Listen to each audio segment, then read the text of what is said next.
Welcome much. to another episode of Longshots, ladies and gentlemen. We are here today with Billy Pinckney, a.k.a. Billy the Bat Boy. Yeah. How'd you get that nickname? Billy the Bat Boy, man. It goes way back to 2013. I was an 11-year-old bat boy for an independent baseball team here in Jersey, and it stuck ever since. I used to text the players in the off season to keep in touch, and I'd sign it off from Billy the Bat Boy, so that it really just stuck like that, and I never, ever gave it up. Oh, that's so funny. Yeah. So, It's funny because, you grow up, you go through life, and I'm now in my early 20s, and I still have the same name. And I was thinking, like, am I going to stick with Billy the Bat Boy? And people ask me, hey, you're getting a little older. Is it time to move on from it? I'm like, this is the brand. This is the Billy the Bat Boy brand now. I don't know. Yeah, I don't might know be if we like could that do it. Goodfellas thing. Like, I don't know if you heard anymore. I don't shine shoes anymore. Yeah, You know what I mean? exactly. I don't pick up bats anymore. Yeah, and Yeah. that's why we're, we're here to talk about. You're a content creator, and author. Try to tell me that back in first grade. It would have been something else. I would not have believed it. Were you a writer from a young age? Oh, no. I was one of those kids. Did you do well in school or no? I did well in school, but Yeah. I was one of those kids where, my parents had to come into school because they thought I had reading comprehension issues and all this stuff. They're like, Billy doesn't really comprehend what he's reading. In reality, I knew what I was reading. I just didn't care. And I didn't want to have to talk about it and sit there. It's like, it was boring me to death. So I was one of those kids. But overall, good student. But, you find something you're interested in. You find something like baseball. Yeah. And you could find a way to do it as a career and then add some purpose behind it and give back to the younger generation. That's what it's all about. Baseball is your passion. Yeah. Absolutely. Like all year round. All year round. And as a player growing up, I would Did you just play baseball or did you play other sports? So I played a few other sports. Football lasted about 1 year back when I was in kindergarten. Yeah. Flag football, that was Right. it, first year. And then I played a little bit of soccer. And then as I got older, it was really just baseball and basketball remaining. And then once I got to, I think, 7th grade, baseball was the lone survivor. So, I wasn't really the greatest athlete in other sports, but I still just loved the game of baseball and was still, athletic enough to be a pretty good gym player in whatever sport we were doing in gym class. So I was always one of those tryhards. Try hard, okay. And that's where you were like, I don't know if I don't know how far this baseball career is going to get. So I want to start making content. Yeah. Was there like a what was the allure? Were you into broadcasting? Did you love a certain broadcaster where people call the games? Like what happened? Right. It's funny. When I first realized that, hey, media is going to be the direction I want to go in, was probably when in 2015, I started to interview some players for the Jackals, the team that I was working for. Cool. I was the bat boy for a number of years prior, but I noticed when I was in that dugout and I was working with these pro guys and I see players throwing in the low to mid 90s, sometimes reaching the upper 90s. I'm like, man, oh man, there's no way I'm touching that. There's no way I could hit that. There's no way. I just didn't see myself doing that. Not to say that, I didn't want to try hard in baseball anymore, but I knew that eventually you're going to retire. You're not going to be able to play the game. Yeah. It was a mixture of reality of, hey, I probably am not going to do that. Yeah. But at the same time, even these guys are going to be retiring one day too. Yeah. And they're going to want to find something else to do, whether it's outside the game or within the game, but not as a player on that field. So then I realized, media, interviewing players, I'm still at the ballpark, I'm around these guys, whatever it might be, this is something that's pretty cool.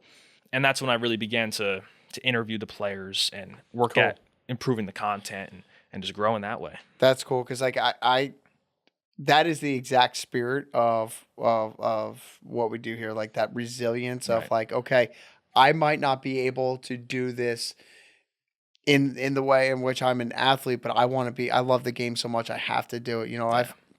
I've interviewed pro surfers and a couple other athletes that have like not been able to necessarily be like tour surfers, but they found interesting ways to market themselves and be involved in the sport, and I find that to be remarkable. Right? So like, here you are, you're not a collegiate athlete, or were you a collegiate athlete? I played club ball in college, so like halfway. All right, halfway. All right. But like, not a collegiate athlete, and not a pro, but like still very much in the mix and still get that same, fire, right? You start to you feel that same, like being around all the guys. Yeah. Being in the, in the park itself, it still lights that fire. Sure. And thank God, right? You got That that, you found something. You got that adrenaline rush. You got that excitement of being around the players and just the energy leading up to the game. You know that 7:00 game time is right around the corner. It's 4:00. It's 5:00. It's 6. You're getting closer to it. You feel like you're a player, but you're not going to be the one taking the actual field. And it's nice because the pressure isn't on you as much as it is on those guys. So it's a nice way to still be able to work in the game and just love what you're doing. So what does that look like aside from the content creation? We talked briefly about this yesterday because I wanted to, I'm doing this, the long form podcast. I have the street interview, but I needed something else to kind of bring it all together. So I'm doing, our second live event, December 13th. Of this year. Very excited. Great. I have Michael Dolce as our guest. I'm going to interview him live. So I'm kind of staying within the brand, right? But like where does it look for you? Because what we mentioned yesterday is like we want to hit that tree in the same spot 1,000 times. Sure. But we have to come at it from a different angle.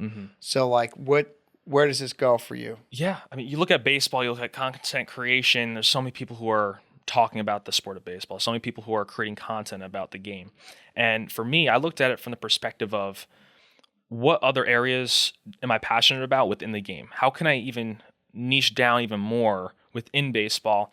And a passion of mine was to really help out the younger players out there. Because I was a young guy myself who was working with professional athletes. I gained so much wisdom from just listening to them, from working with them in the dugout and the clubhouse.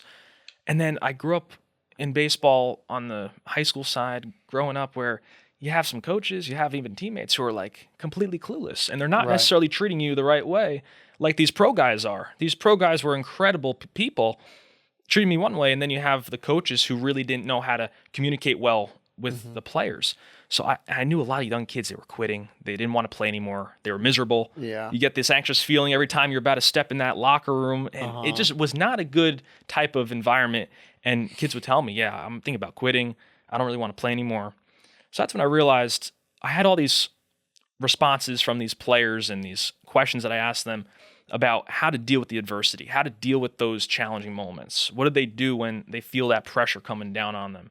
And I had a lot of this material, so I decided to publish a book to really just take all of those quotes and advice and put it into something where kids can read. Now, this is something you've compiled over time? This is over probably about, 7-8 years. Wow. Since 2015 up until... Things that have really stood out to you. Yeah, a lot of those interviews, and it's nice to have been able to put all that to use because at the time I just recorded it for a few minutes and then put it on YouTube, and I was 13, 14 years old. I was doing it for the experience and as a hobby, and then for it to actually now be something that was used in a greater way, it was pretty special. But that seemed to be more of the direction I want to go in. It's still under the umbrella of Billy Pinckney, Billy the Bat Boy, working in sports media, creating content, but I also want to really focus a lot on how I can help inspire that next generation. And it's been very fruitful because when you give happiness away, when you give that wisdom away, you see the kind of impact it can have on other people. And maybe they don't quit because maybe they're hanging in there a little bit longer because of a message that they saw on your channel or a message that they got from a player in the book or something that just sticks with them. And that's what you want. That's what you want to see. Yeah. And you want to kind of create and have everybody kind of follow along. Yeah. Right? Because that's what I aspire to do here. Is like I want people to see the growth as we come along, right? Yeah. And I want to be able to share a message of hope. While like people rather I guess people rather see somebody winning than listen to about somebody winning. You know what I mean? I slowly but surely want to show people that we're doing this thing. Maybe at a turtle's pace, but we're doing it. Yeah. You know what I mean? Absolutely. And and only getting better, only taking more chances, and I think that's what's important about what you're doing. It's like Billy's writing a children's book, like what? Yeah.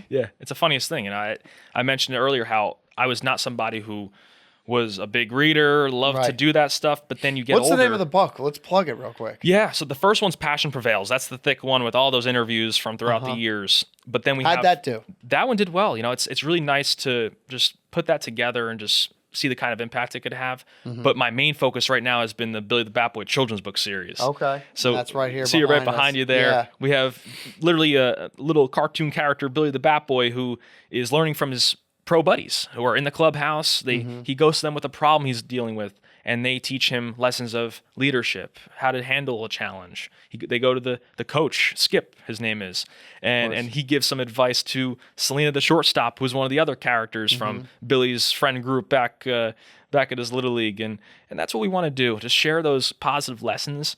They literally resemble people who I worked with when I was a Bat Boy. And I dedicated this most recent one, Billy the Bat Boy includes others, to a buddy of mine, Chris Curran, who was a player on the Jackals during my first year. And he was a guy who played in the farm system with the Washington Nationals. Okay. Someone who was a fantastic outfielder, a really good defender, but he made me feel so good. And it was my first few days in the clubhouse, my first year, and I'm sitting on the couch, literally just like this right now, a nice long couch. You have the lockers right around me, and you just see how excited they are to have a young kid in there with them. And they see that kind of energy and the curiosity, the excitement.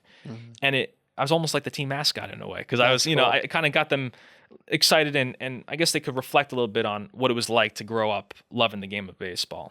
So that was a special time, and they would give me a bat or two. They'd sign a bat for me, give it to me, like little things like that just mean a lot. Sure. And then It means everything to you a never kid. forget those things. Oh my God. Getting autographs from athletes when Yeah. you're a kid is like everything. Now, yeah, and you think they're the best of the best, the New York Yankees. Like you think that these players are just, the most incredible people ever, but it's really special when they treat you well like that.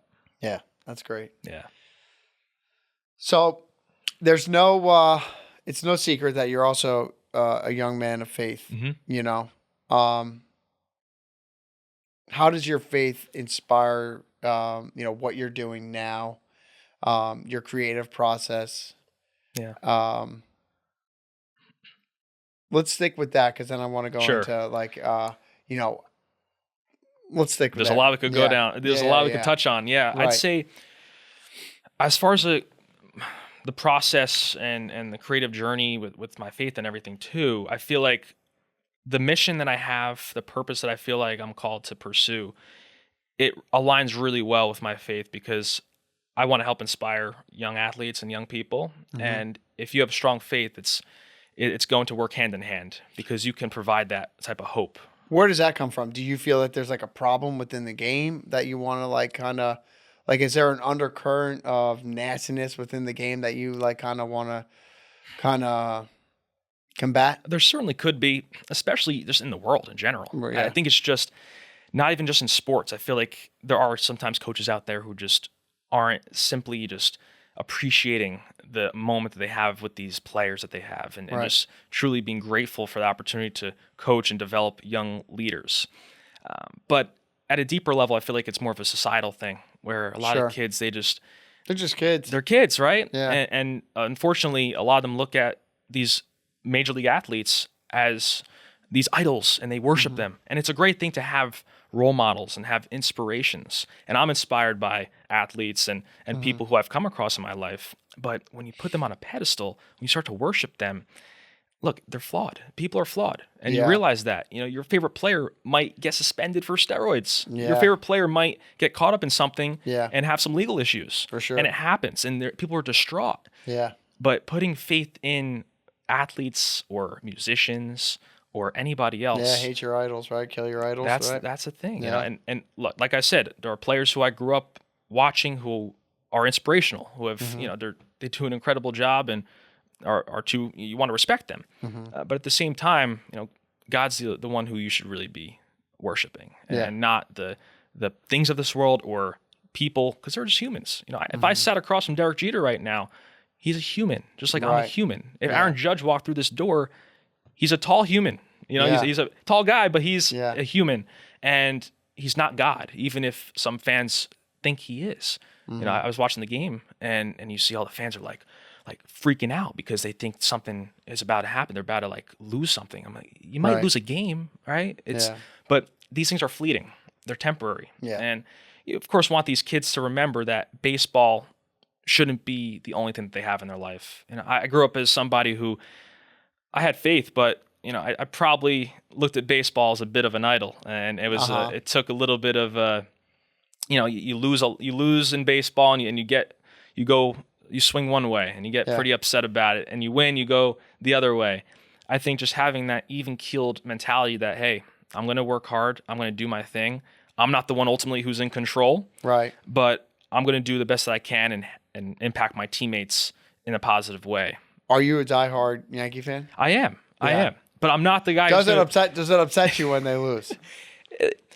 I'm a Mets fan, so I'm miserable all the time. I'm not nearly as upset as I used to be when I was a kid. I Yeah. really am not. I could watch them make a couple errors and be like, yeah, that's a flawed human. Yeah. That is a flawed human being right there. Yeah. It happens. Yeah. It is what it is. People look at the manager of a team who made a bad move, go into the bullpen or not go into the bullpen soon enough, and they'll crucify him. But, even if I might not agree with the decision he made, what am I going to do about it? It is what it is. No, yeah, of course. Yeah. But I think it's funny because my girlfriend, or fiance rather, can't understand like how I freak out about the Mets and the Giants. And it's just because so much of like part of my childhood is, tied to both those teams. So like I do get, passionate about it. I know. And it's just funny because like the Mets they obviously lost. Yeah. And she's like, "What time are the Mets on?" I was like, "They're not on. It's in the playoffs. They didn't make the playoffs." She's like, "Oh, thank God." 'Cause they've been on every night since April. Yeah. At the end of March. If I get to unplug a little bit, Yeah, I know, it's my tough God. when you're locked into that screen every night. It's Yeah. nice to get to bed early too. I know. I Man, know. been up late the past few nights watching these games. Yeah, Yanks been on. They were on at 8 last night. Yeah. They're on 7 tonight. A little bit earlier. A little earlier. Not done too bad. Yeah. But no, that's part of it. That's Yeah, part of it. no, it is. It is. Baseball being your complete passion in life. Do you ever see yourself, going anywhere else with your content? Do you feel like that you'll ever leave the game of baseball? Is there anything else that you're passionate about that you're working on? It's a good question. I'd say baseball's always been the main focus of where I want to work in, create content in, the whole deal. And I feel like that's where I feel like I can really have the greatest impact right now. But I also like to create content that is even faith-based, even non-related to baseball. I love talking to athletes in general about challenges they faced and adversity. Yeah. So it might be still with athletes, but not always baseball related. Yeah. But you never know, honestly. Like I love questions like that. You never know. I mean, obviously, this is what we're doing. Yeah. Here. The name of this show is Longshots. I absolutely love hearing about how people get through some of life's most difficult situations because life is tough, man. Yeah. It is tough, and sometimes you get these circumstances that aren't fair. Right. And they're kind of thrust upon you, and you have to get through it, right? The only way to get over something or through something, Yeah. And man, people often I've noticed, or maybe I should just from my own experience, I was huge with avoidance, right? I would do whatever I could to avoid certain problems in my life, and I had a solution to do that, right? And like when it became too much, I was forced, right? Life forces you to deal with these things. It's like somebody told me it's either like you have an opportunity now to handle this situation, or life's going to handle it for you. Right. Take your pick. And when life, does it for you. Yeah, I'm gonna tell you, it don't feel good. I know. No. And those that's what that's why I always want to um, get out in the street and talk to strangers, right? Yeah, Like when I just ask them how they're doing, it's like I get a lot of like interesting responses, and that's what I want people to know. I want people to know that they're not alone sure, in any of this. Like people are going through the same thing that you're going through. It's just when you feel that you're not so unique and you're not the only one dealing with it, it makes it a lot easier to go through it. sure. Absolutely. Yeah, and you never know what people are going through. You really For don't. I mean, sure. you could be on top of the world and have this huge contract with a sports team and it looks like you're living the life, but you really don't know what that person is going through behind the scenes. You don't know what kind of family issues they're dealing with. You don't know what kind of mental things they're going through. You have no clue. And meanwhile, on social media, at a stadium, it looks like they are living the absolute life. But you really just don't know. You don't have that type of access into their personal life to know what is actually happening. And it happens more than you think. There are a lot of a lot of players, a lot of people who are successful, or anybody in life, really. There are a lot of people who are dealing with things that you Yeah. really just don't know about. Yeah. And so what are some of so interviewing professional athletes is not easy. Yeah. What are you asking them? Like how personal do you get with these people? Yeah, I love getting deep, but I really have to feel it out and see Yeah. how deep that person is interested in going. Mhm. And if I met him for the first time, Have you told it anybody ever tell you to fuck off? no, No. no one Okay. has, no one has. But I would say that sometimes you want to feel them out a little bit before, or maybe you don't go as deep the first time you're You talking can to kind them. of judge their You energy, gotta- right? you gotta- When they're sitting in front of you. Absolutely, you got to Yeah. gauge it a little bit and see. But it is pretty cool when you're able to get them to open up. It's a good feeling because it's not always an easy thing to do, especially if you're in the media. They're used to giving cookie cutter answers, Yeah. or just basic surface level answers that really don't have as much substance to it. But then if you get them to sit down and actually talk about a specific topic, especially one that they want to talk about, that's a pretty cool feeling. So Yeah. a lot of the times the quick reporter style questions are tougher to go deep with, but then if you get them in a sit down format or something on Zoom that's a little bit longer, then they might be able to go deeper. And talking about topics that they're really interested in or topics that they're passionate about will usually provide you with this type of opportunity or lane to go deeper into something. So if a player wants to talk about their faith, they like to talk about it, they're more willing to get deep in Right. that area. Cool. If they went through something in their life that's public and they have been talking about it more recently, Yeah. I don't know. Like you never know. Yeah. You never know. But that's the way I kind of look at it. Seeing what things that athletes are passionate about. If they have a nonprofit or a foundation they created, maybe there's a story behind that, a personal story as to why they're so passionate about that cause, and then they want to go deeper. What are some of the adversities that you've experienced personally that you could share with us? Yeah, I'd say growing up playing baseball, obviously you want to do well, you want to succeed. I almost quit playing in high school. Almost quit playing, and somebody who pretty much had his whole identity wrapped around baseball, that was not an easy thing to deal with because of just not having fun with it anymore. Felt like a job, felt like this pressure was just unbearable. And I detailed a little bit of that earlier, but just not enjoying it because of the environment that I was in. And then I have players who are encouraging me, which really was helpful. But that's really, when you look at it, it was a blessing in disguise. It really was. Was baseball ever an outlet for you? Has there ever anything ever happened in life where you were just like so focused on the game because maybe things personally weren't going well? I wouldn't say there were situations in my personal life where then baseball was that outlet for me to pursue, just to forget about everything. I know a lot of people that is the case for their sport or whatever passion it is that they have. But I would say this: whenever I need to clear my mind a little bit, I would definitely go and swing a bat and throw into a cage, or just get in there and do some type of workout, because that is a great way to just clear things out. Yeah. And even to this day, I kind of miss, because I haven't played baseball for a couple of years really. I kind of miss that feeling of being able to do that to clear my mind. I could always still grab a bat and hit, but there's something about that routine or that exercise that your mind goes through of throwing, because it's like a car that's just idling, and you're able to just naturally just do it. without even thinking. Yeah. And that's definitely something that could help a lot of people. But Mhm. I'd say that was definitely a period of time that was difficult. But then it set me up. That setback there set me up for the comeback, which was the books, which was Yeah. then the mission that I had to inspire the young athletes and to work in this industry.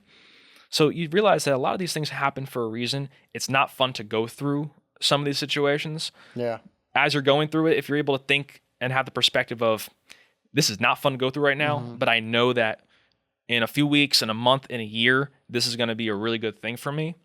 It's a little bit easier to go through. And how long have you so that you've been decided, this is what I'm going to do, and I'm going to make a career out of this? And what are some of the professional setbacks, Yeah. blocks that you've had, and how do you get through those? And because a lot of us in content creation will have like, "Oh, this is a video, this thing is going to crush, I'm so psyched about this," and you check on it, it's got like 500 views, and you're like, what the fuck? Yeah. That's brutal. And then there's just like you start to uptick, and then there's the plateau, so Yeah. like, is there a faith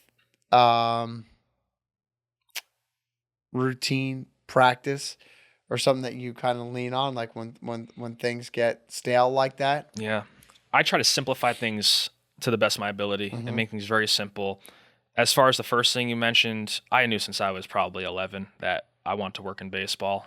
When I first became a bat boy, I knew, okay, this is great. One day, though, I can't be a bat boy anymore. Yeah. So I want to work in this game. I don't know exactly what I'm going to do, but I know that this is a lifelong game I'm going to play. So I think that mentality of starting so young, but then knowing that I'm not just in this for a quick fix. I'm not just in this for the overnight success. For money. Yeah, exactly. I'm in this for the long run. I'm doing this because I feel called to do this. I don't always know exactly what I'm going to do, but I know that the kind of effort that I'm going to put into what I'm doing, the kind of passion that I have for it, this will help carry me.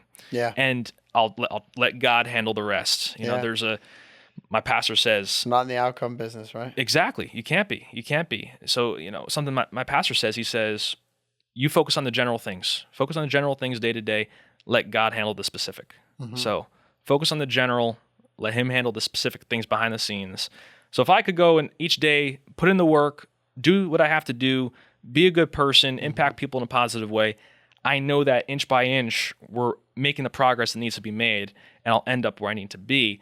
And when I look back on it, I look back on these past 10, 12 years that I've been in this game, and I see, wow, it makes sense why this happened then. It makes sense why this person came into my life at that point, because then a year and a half later, they presented me with an opportunity that wouldn't have happened otherwise. Right. So it's kind of weird. And sometimes you're going to want opportunities that aren't there. The doors aren't open yet that you think they should be open. You're banging on that door. You're trying to pull it open. That door's not opening. Yeah. But it's not For a supposed to be reason. open right now. Right. It's not supposed to be open. And it's frustrating sometimes. Yeah. And as far as those professional setbacks, the amount of empty promises that people have made me in my career is unbelievable. Unprofessionalism. And when you're the kind of guy who doesn't make those kinds of promises that are empty, if I'm making a promise, you better believe it's going to happen. Right. And that's why people respect me in my industry because of that. Because if I say something, I'm going to do it. But a lot of people, I believe that they think they have more authority than they do. They overpromise, underdeliver because they don't have that type of authority. And it's unfortunate. Or they just don't know how to communicate, which is also a major issue. A lot of people don't know how to communicate adequately enough. And that's what we're dealing with. So I say that that's also been a challenging thing, is just people not really respecting that type of grind. We were talking about that briefly, right? Before we went live, about just the empty promise, right? Like, hey, I'll do the show. Can't make it. They show up, they're just like not in it. Yeah. I've had a couple of those where people actually show up and they're just like not into it, and I'm like fired up, I'm excited, but when you're trying to pull, you can sense it. You know what I mean? Like the person's just like whatever, they're tired, they're not feeling great. It's just like, okay, Yeah. like what do we, and it's just like, come on, man, like, like I'm not asking you to be completely performative here, Right. but we are trying to do something here, and I'd like for you to show up, Yeah. and that's frustrating, right? And that's the other thing is like what we were talking about before is about humans, right? You can't control No. what other people, and that's the problem with some of the stuff that we're doing right now, Right. and a lot of what I wanted to talk to you about was, content creation, because it's difficult. It's way difficult, way more difficult than it used to be. Um, you know, what platforms do you find that you're like most successful on? Is there something that you focus on? Is your message best heard on any one thing? I'd say TikTok and Instagram have been my go-to platforms. Right. YouTube's a little bit difficult to build. Yeah. It's really been that's been a challenge over the years. Yeah. Slow and steadily it does over time, but as far as just platforms that are my go-to, I'd say Instagram and TikTok. Yeah. And then Twitter or X is more of in my opinion, the quick bite of news, the quick info. That's more of the place where I go for those news bites or transactions. But as far as digital video content, I don't use it for that as much. I still post. I try to use all the platforms, but I'd say that those first two, between Meta and then TikTok, those are my favorite ones. And I feel like the message has been able to get out pretty well on those. Yeah. Do you have a role model in the media that you seek? Yeah, there's so many people. Information from, Yeah. or lessons? I'd say Gary Vee's one of the big ones. Yeah. Gary Vee. Have you ever heard back from him? I did. We met a couple times. Really? And I asked him a question actually before I did the children's books. I asked him a question about how I should do something, and I was trying to pick his brain a little bit, and he gave me some advice. And the one thing I love is that when you talk about something He's out a loud. Jersey guy. Yeah, for sure. And when you say something out loud, you then got to do it. Like when you when you talk about it, Trust me. I told Gary Vee, I want to write a children's book. That was my set in stone period of time where I realized, hey, it's going to happen. I just told him that I'm going to do it. So it's going to actually happen. There's no excuses. Yep. That's the one thing. If I tell people, hey, I'm going to do this, or I'm thinking about doing this, it's going to happen because I said it. And if I don't do it, that's not going to be a good look. And I don't like doing that either. I just don't like the feeling of saying that I would like to do this and not follow through. Oh yeah. I lived a lifetime full of that. Yeah. Yeah. And it's a mindset shift is what it is. Yeah. So I asked him for some advice. He gave me his thoughts on what I could do. And then I went ahead and did it. And it was, little moments like that are important. And you meet some other people in the space, in the industry, who give you some tips, some advice.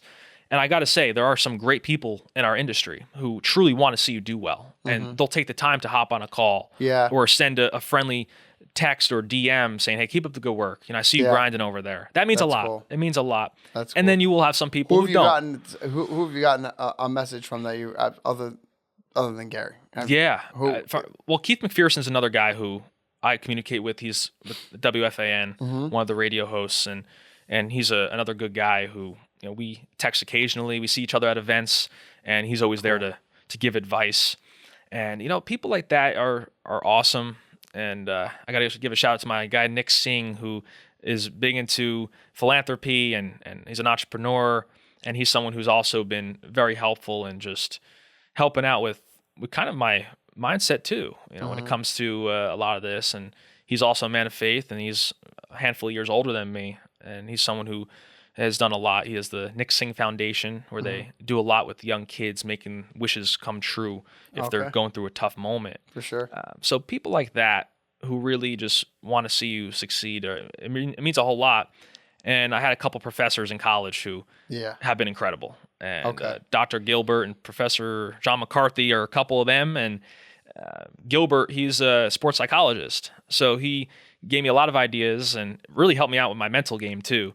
Because when you think about performance and performance psychology, that's a big deal. And you have to be tuned in and locked into the mental if you want to be successful in anything. Right. So I have a lot of different things that I have spoken about with him. and we're both people who are aligned on a lot of things, and it's helpful because you realize that a lot of these little tricks can really pay off big time in the long run. Just simple mental hacks or habits that you can build that are huge. Can you share some of those? How do you get over fear? I As always far- like to ask people about fear. as far 'cause as it fear- is something that just I'm not to stands in the say way. there's definitely moments where I am not very comfortable doing things, and that goes for anybody. Someone has certain things that they don't like to do. Going up to somebody, asking them questions. Yeah. You're on the street talking to strangers. You never know how they're going to react. Yeah. What are they going to say to me? What are they going to think? Is this weird? I'm just walking up to somebody. Oh, it's weird. It's Yeah. it gets weird. Yeah. We've both done that kind of Yeah, thing yeah. before. You just got to just do it. You Right. can't even think. You just got to Yep. start walking and then figure it out when Yeah, you you get have there. to be a little bit like, You got to have a little screw loose sometimes, yeah, yeah. And it's funny because I grew up shy. I was pretty shy growing up. And then next thing you know, I'm talking to major league athletes, people on the street, random strangers. I got a buddy. He's like, how do you just walk up to a stranger, like interview Yeah. them? Like, what? Yeah, and I'm yeah. like, I don't know. I really don't know. And Yeah. it's funny how it works. But as far as fears go, I think you literally just have to step into it. Yeah. And it's not fun. It's No. not fun. But I hate the thought that I'm not going full force into something. I'm not going all in. Like, I need Yeah. to know Billy just put his best effort in there. Even if it didn't work out how he wanted it to, he still faced that little bit of friction that there was. Yeah. And he was able to at least go for it. Yeah. And then it makes you feel good after. Even if it was a complete failure, at least you did it. How do you feel about that though? When you know that, when you're like, oh God, that was not good. That's cringy. That's awful. Yeah. You kind of got I've to. had a few of those moments. It happens. It happens Yeah. to everybody. Yeah, And you kind of got to reflect a little bit. Just think, okay, I'm going to flush this and forget about it, but how am I going to make this better for the next time? Like, Yeah. what kind of adjustment do I need to make so that the next one doesn't go like that? Yeah. And then I'm going to forget about it and move on. So that's kind of how I go through it. If an interaction didn't go the way I thought it should, I'll think about it for a little bit, and I don't want to take it to heart or take it too seriously. Right. Because I could do that too, where Sure. you kind of overthink it. Right. But you want to just think about it real quick. Let's make that tweak and move on. That's the way I usually look at things like that. So it's funny how it works. No, it is, and it's strange where, like, when you really want something, that there nothing will stand in the way. Yeah. But like when there's something that I'm really not into, everything can really consume me. Yeah. And you got to stay focused. It's just a matter of focus. Yeah. Staying locked in. And a lot of people, they get distracted. They get pulled away from their calling. I have a lot of friends who have some raw talent in whether it was sports, whether it's something in their career, and you know that they have some potential, but they're being pulled away by the things of this world, by Yeah. drinking, by going out, by partying, by girls, by different things, and they're not going to reach their full potential because of that.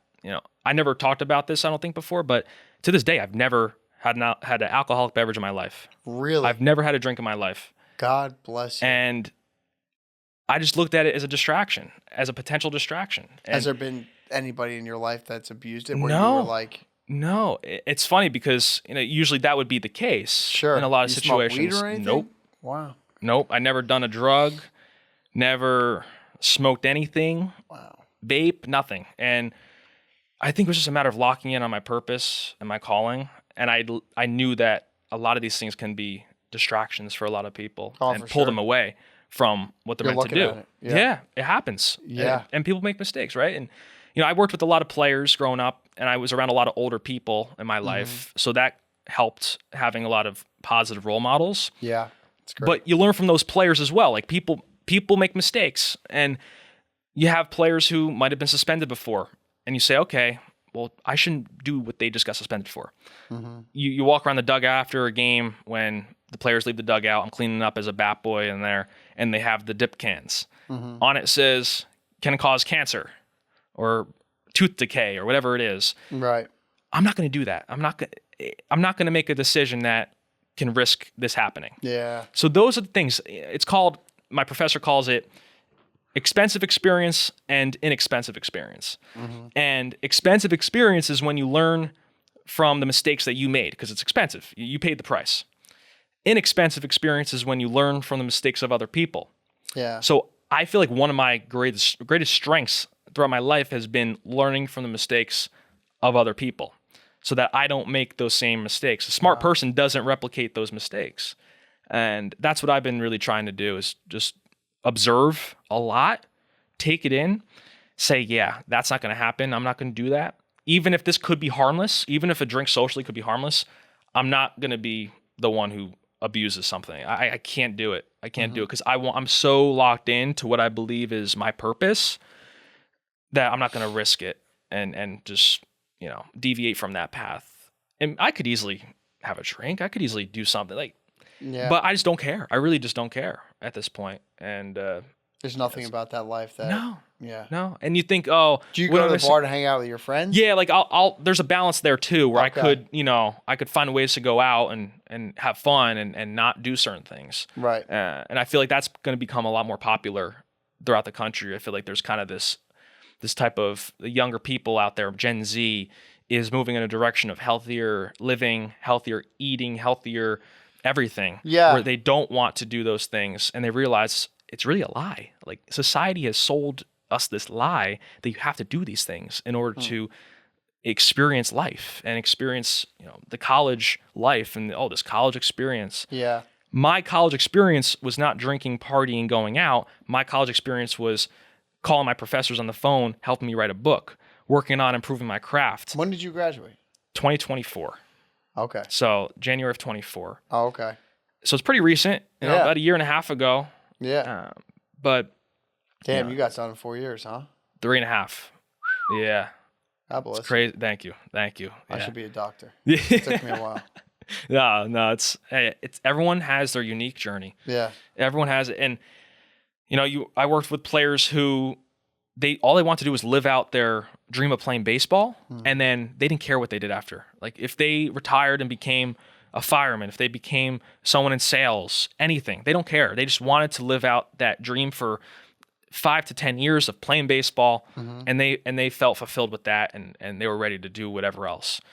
And then at that point they're 30, and some don't have a college degree at that point because they might have gotten drafted out of high school and might play ball right away. They might have gone right into pro ball, and sometimes they might not even have the opportunity to go to school paid for by the parent club that they were drafted by because of the way they were drafted or the decision that they made. So some people they're all in different situations, and everything's unique. That's why you can't compare either. I know. And that's the thing too. Your life is your life. It is. It is, and no one. God made you exactly you. Yes. And that's a hard concession to get to. Yeah. Because you look around, me especially, I look around, I see everything popping off for different friends. Yeah. I'm different. someone who could have gotten a job right out of college early. I got out of school a semester early, could have gotten a full-time job somewhere in the industry and make money and be able to buy more clothes and do more things and travel and do all this stuff. But I decided that wasn't the route I want to go down. I, of course, had to make things difficult for myself and go after something that I want to go after. Of course. That's how it's going to go. I know. Right. Exactly. These are the things, like, I make my own decisions. Yeah. You know what I mean? But my life is beautiful. Yeah. I have a great life. I love it. Things they really honestly couldn't be better. Right. But again, I do make some decisions that make my, healthy decisions that are still why do I have to do this? But this is just something I've always wanted to do, right? Ever since I was a young kid, I always wanted to have my own company and be in media and advertising sales, and this does all that for me. And when I got sober, I had difficulty finding that job because they're like, where you been? Yeah. I had been away from any type of professional life for quite some time, if really ever. Right. And so I was like, how am I going to do this? And I was just going to have to create this myself. Yeah. So here we are, Absolutely. And so I don't know. I mean, maybe it pops off, maybe it doesn't. Yeah. You know what I mean? But I've been like meeting a lot of great people, experiencing a lot of great things that I really wouldn't have if I went another route. It's easy So to here I am. it's easy to overlook those things too. Those experiences when you're in the grind and you're trying to make it and trying to figure it out. Yeah. It's easy to overlook those really meaningful experiences and people you've met Yeah. because of the commitment you've made to do the content and work on what you're working on. I think of experiences I've had traveling to some different places, meeting some different players that were players I grew up watching. I went to Dubai a couple years ago, and there were a bunch of players there with this new league that they created. And I'm like, I watched these guys growing up. As soon as the first season of baseball that I remember, these guys were stars in the game. And I'm now eating dinner with them and hanging out. I'm like this is pretty special. And it's easy to overlook those things when you're in this grind and we're trying to figure it out, see what's next and everything. Sometimes it's good to kind of just appreciate those moments and for that sure. path. I know. a unique journey. Yeah, all of it, man. All good, the bad. Yeah. Everything that sometimes you look back on and you're like, wow, I mean, right? It's just these small little wins that add up to this like large vision. When you look back, you're like, huh. That's what it is. You stack the small wins. And sometimes it's hard to see those small wins. Yeah. Sometimes it's hard to see the master plan. Yeah. So how do you want your audience, like how do you really connect with your audience, and what kind of legacy would you like to leave behind with that audience? Yeah, I'd say I feel like I've aligned real well with the content, like what speaks to me, what speaks to the calling that I have. Yep. Because there's been content that I posted in the past where it wasn't necessarily stuff that I loved. It might have gotten the clicks, might have gotten the views or the follows, but it wasn't necessarily something that spoke to me.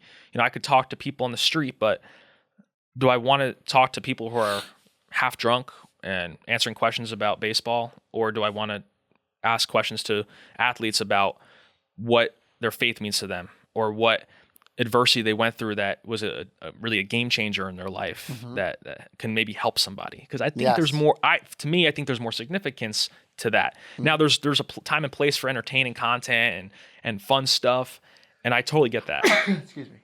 Yeah, there's always a place for entertaining content.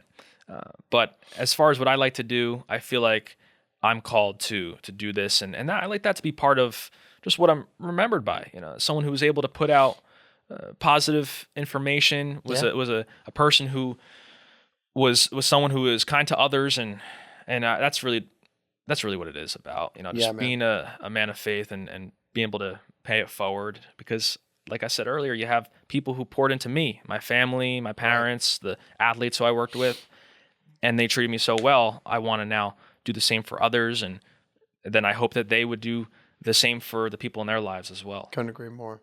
I love that. Yeah. You're a person who helps people. Yeah, exactly. Love that. Yeah. And it's easy. You got to put other people first too. It's easy. Of course, you got to make sure your cup is full and feel, and you have the energy to have an impact on people, but you gain happiness by giving it away. It's such a good feeling to help other people. Dude, that is I'm so happy you said that. Yeah. Because that's great. Everyone thinks of me all the time. Me. Yeah. But when you pour into other people's cups, Yep. it's a good feeling. The altruism. Yeah. Selfless acts. Give you way more. Does. And people might not think that. They think I need to buy the new glasses. I need to buy the new bag. Yeah. I need to buy the new car and do all these things. But it's a temporary thing. It's fleeting. It's not going to be something that is there forever. But how you're remembered, how you can impact someone and change their life, you don't know. It's important for you to be part of your community. Yeah.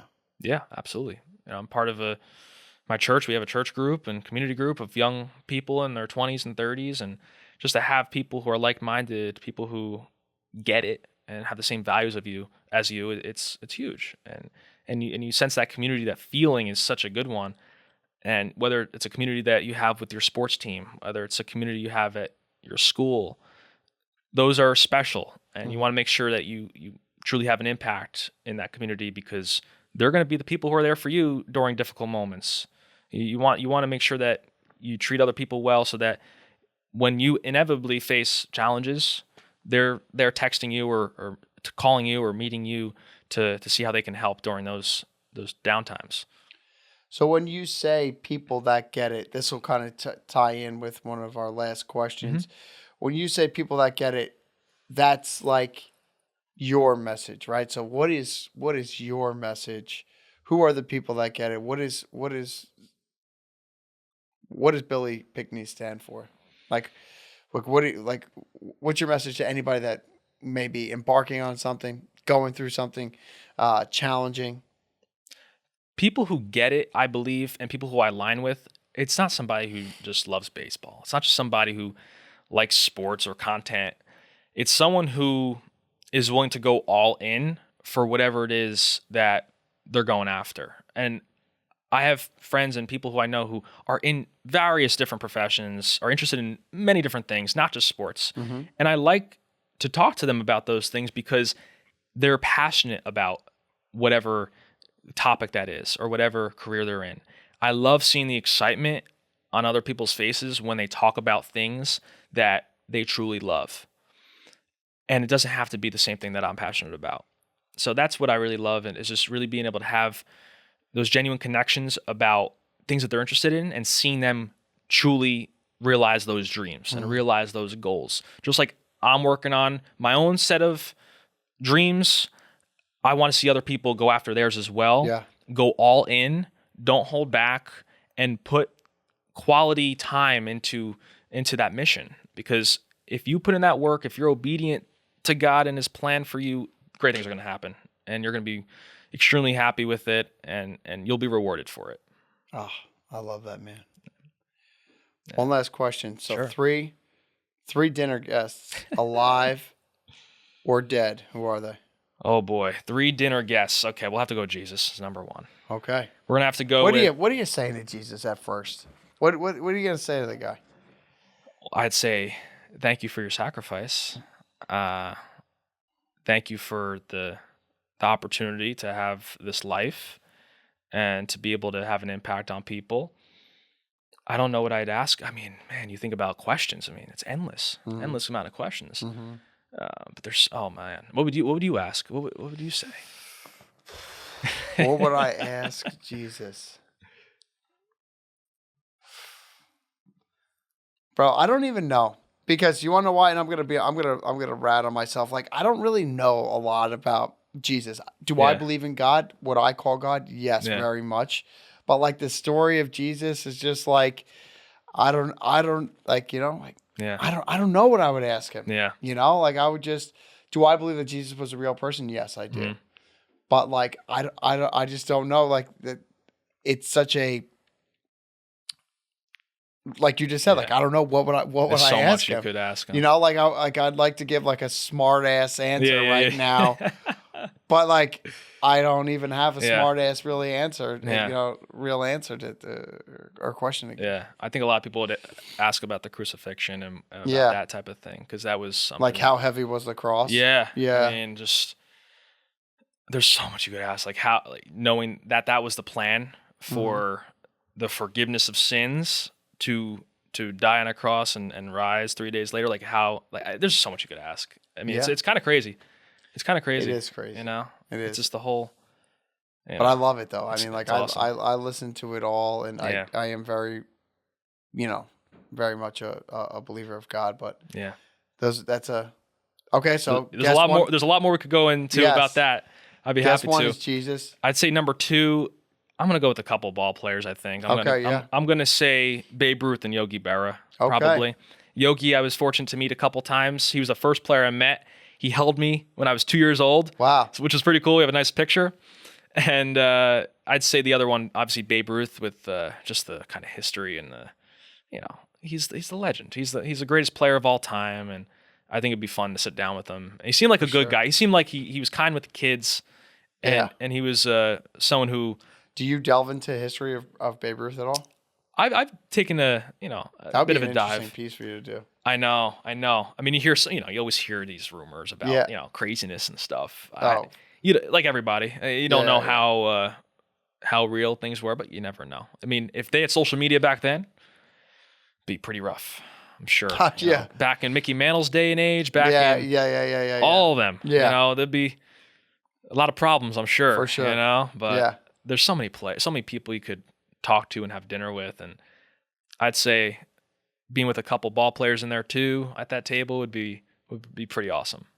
Hell yeah. Yeah. Well, thank you for Absolutely. an amazing episode of Long Shots. Billy, tell everybody where we can find you. Yeah, no, it's been an honor to be here. Thank you very much. You can find me on socials at Billy the Bat Boy, everywhere, wherever you have a social media app. And then BillyTheBatBoy.com is the website, and the books are on there. All the content's there, and I hope you guys enjoy. It's if you want to be inspired and want to just gain some wisdom from professional athletes, that's a place where you might want to check out. Very cool. Well, thank you, man. I'm glad we finally got to do this. Thank you very much. Cool. I'm happy to be here. Thank you. Hell yeah, man.